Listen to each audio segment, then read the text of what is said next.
ياسين سحلي.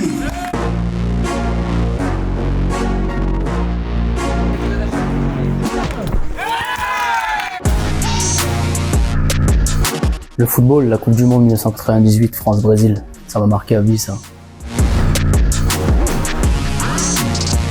Oui, on a joué ensemble, je crois, à partir de 16 ans au football. Et étant donné qu'on était dans la même équipe, on a commencé à créer un lien qui nous a permis aujourd'hui d'être ensemble au Techball.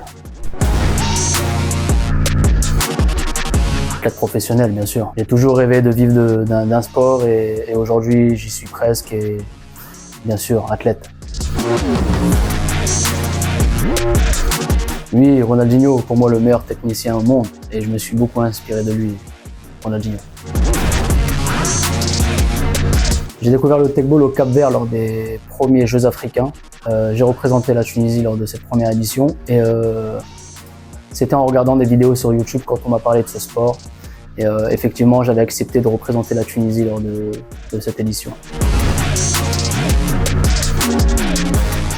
Le Techball, ma première pensée, c'était que c'était un sport qui m'allait bien. Fort techniquement, je maîtrise le ballon. Quand j'ai commencé à jouer au Techball, je me suis dit clairement que j'allais en faire une carrière, bien sûr. Le côté technique, duel entre deux joueurs qui se confrontent face à face. Le côté psychologique aussi, de façon à remettre les ballons intelligemment pour mettre l'adversaire en difficulté. C'est ça qui m'a accroché le plus.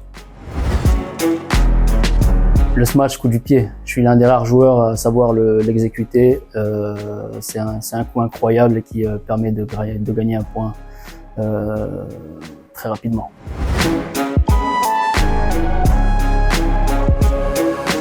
Je me souviens de mon premier événement, c'était au Cap-Vert lors des premiers Jeux africains. Et je crois que je perds contre le Cameroun en quart de finale ou en phase de poule. J'ai plus le souvenir, mais c'est ce qui m'a donné envie de continuer par la suite et d'aller remporter la prochaine édition. Quand j'ai commencé à représenter la Tunisie, je savais qu'il y avait quelque chose à gagner en Afrique et je me suis vite positionné. J'ai performé à travers toutes mes compétitions internationales et aujourd'hui je suis numéro 1 en Afrique. Beaucoup d'entraînement, beaucoup de rigueur, de discipline, être bien entouré surtout et jamais lâcher, toujours croire en soi et jouer avec ses qualités tout simplement. Une fierté, je la gagne avec mon frère, il y a la présence de ma famille, de mes amis, je joue en Tunisie, au soleil, sur le beach, c'est ma meilleure surface, tout était là pour passer un bon moment et on a eu la chance de pouvoir remporter ce trophée. Incroyable, beaucoup de monde aimerait être à ma place, beaucoup de joueurs de Techball en Afrique aimeraient être à ce niveau-là et c'est un plaisir pour moi de pouvoir partager tout ça avec eux et de transmettre aux prochains. Le single homme, parce que je suis seul face à un adversaire auquel c'est un duel technique, psychologique, mental. Il y a des sensations de dingue en 1 contre 1, il ne faut pas trembler, il faut être juste à la fois. Sans hésiter, le single homme. Je fais que ça maintenant depuis 2 ans. J'ai arrêté le football pour me consacrer au Techball à 100% et j'irai jusqu'au bout de mes objectifs au niveau international pour pouvoir être satisfait de ma carrière. Journée classique, hein, petit déjeuner au matin, vers 8h du matin, une petite séance d'entraînement, travail, l'heure du déjeuner comme tout le monde. Et puis on essaye de travailler encore l'après-midi pour ensuite enchaîner avec une deuxième séance. Alors c'est soit du sport en salle, du renforcement musculaire ou bien travailler les gammes, les gestes un peu sur le Techball.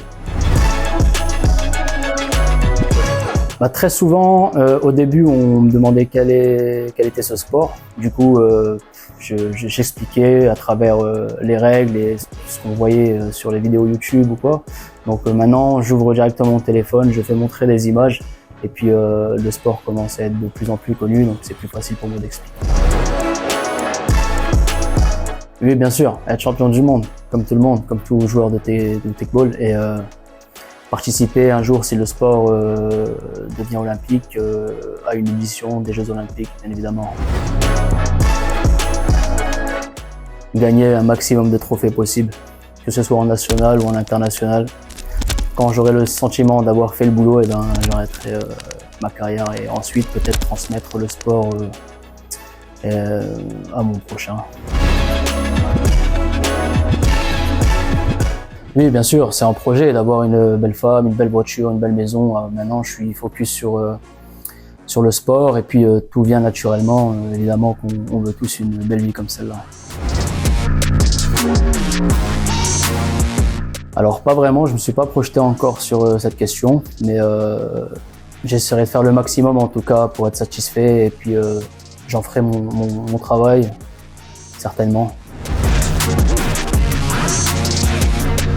C'est un sport incroyable.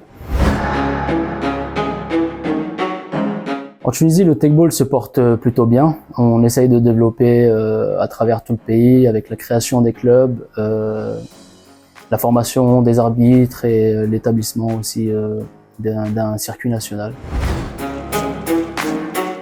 Parce que c'est un sport incroyable, c'est spectaculaire, ça demande beaucoup de technique et c'est un sport qui grandira avec la nouvelle génération, donc je pense que c'est un sport qui va très bien se projeter à l'avenir. En double men, parce que j'ai bien performé en single et j'aimerais aussi prouver que je suis très bon en double et c'est dans ce côté du jeu que j'aimerais performer et évoluer un maximum. Alors les 5 meilleurs joueurs sur chaque catégorie, je vais commencer par le single homme, Apport. C'est un joueur incroyable que je trouve super tonique. En double homme, Adam Blažević, un joueur exceptionnel qui est là depuis très longtemps. En mixte, Mitro, le Serbe qui fait des performances incroyables avec son double mixte. Ensuite, on a le double femme, Léa Vazas pour moi, la hongroise, qui est exceptionnelle aussi, un toucher de balle magnifique. Et en simple femme, Greco, qui est une joueuse exceptionnelle, une américaine qui est championne du monde d'ailleurs et qui est exceptionnelle. Donc chapeau à tout le monde, c'est des joueurs fantastiques.